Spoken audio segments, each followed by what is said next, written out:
The grand ballroom of the Hillcrest Hotel sparkled with crystal chandeliers, laughter, and soft violin music. It was the wedding of Ryan Lockwood, the son of one of America's most powerful CEOs, Charles Lockwood. The city's elite had gathered, politicians, celebrities, and business tycoons, all dressed in designer outfits and dripping with luxury. But in one quiet corner sat Emily Lockwood, the CEO's only daughter. She was 22, beautiful, and confined to a wheelchair.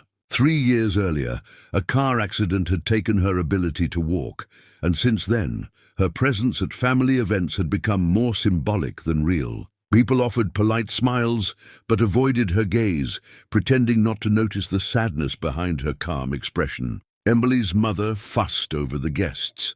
Her brother danced with his bride, and no one seemed to care that she sat alone. She adjusted her dress and glanced at the glittering crowd, trying to blend in with their happiness. The music swelled as the couple began their first dance, and everyone gathered around the dance floor, clapping and cheering. Emily clapped too, forcing a smile, but inside she felt invisible, like a shadow in her own family's celebration. As the music played and laughter filled the hall, Emily sat quietly watching the guests enjoy themselves. Her gaze drifted across the room until a man approached her table, carrying 2 glasses of lemonade. He wasn't dressed like the others. His suit was simple, his expression kind. "Mind if I sit here?" he asked gently. She hesitated, then nodded. "I'm Daniel," he said with an easy smile. "My son's the little ring-bearer who nearly tripped on the aisle." Emily laughed softly, surprised at how natural it felt. "I'm Emily," she replied, her voice almost shy. "I know," he said, "the one with the most beautiful smile in the room." She blushed for the first time in years. Daniel talked about his 6-year-old boy, Liam, and how being a single dad kept him grounded. Emily shared how she used to love painting before her accident. Unlike others, Daniel didn't look at her wheelchair. He looked into her eyes. The conversation flowed effortlessly, and for the first time that evening, Emily forgot the crowd and her loneliness. Across the ballroom, people began to whisper, surprised that someone was sitting with her, laughing with her. But Emily didn't care. For once, she felt seen, truly seen. As the night went on, Ryan stood at the front of the ballroom, raising his glass for a toast. "To family," he declared proudly, his voice echoing through the hall. Guests clapped, cameras flashed, and laughter filled the air, but Emily wasn't mentioned. Daniel, sitting beside her, noticed the flicker of pain in her eyes. Without thinking twice, he rose from his seat. "Excuse me," he said firmly, his voice cutting through the chatter. The room fell silent. "You're toasting to family," he continued, "but you forgot someone who deserves that word more than anyone." All eyes turned toward Emily. Daniel's tone softened. "This young woman has shown more strength and grace than most of us ever could. You see a wheelchair. I see courage, dignity, and heart."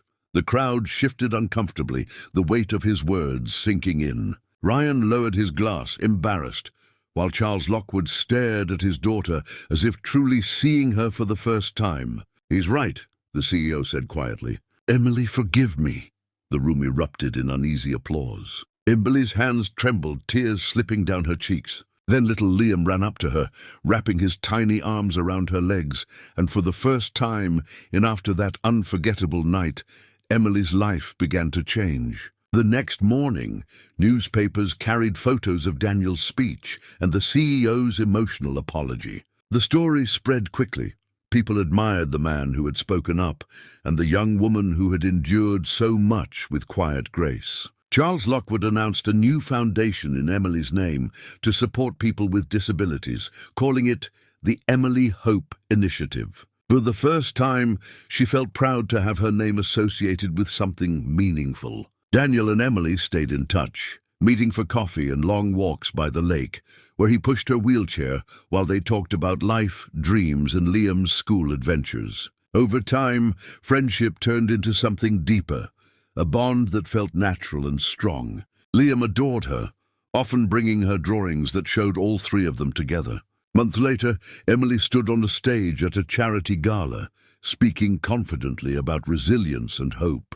The audience gave her a standing ovation. In the crowd, Daniel smiled proudly, holding Liam in his arms. As their eyes met, Emily realized that for the first time in years, she wasn't invisible anymore. She was loved, respected, and finally free. "Years," she smiled freely.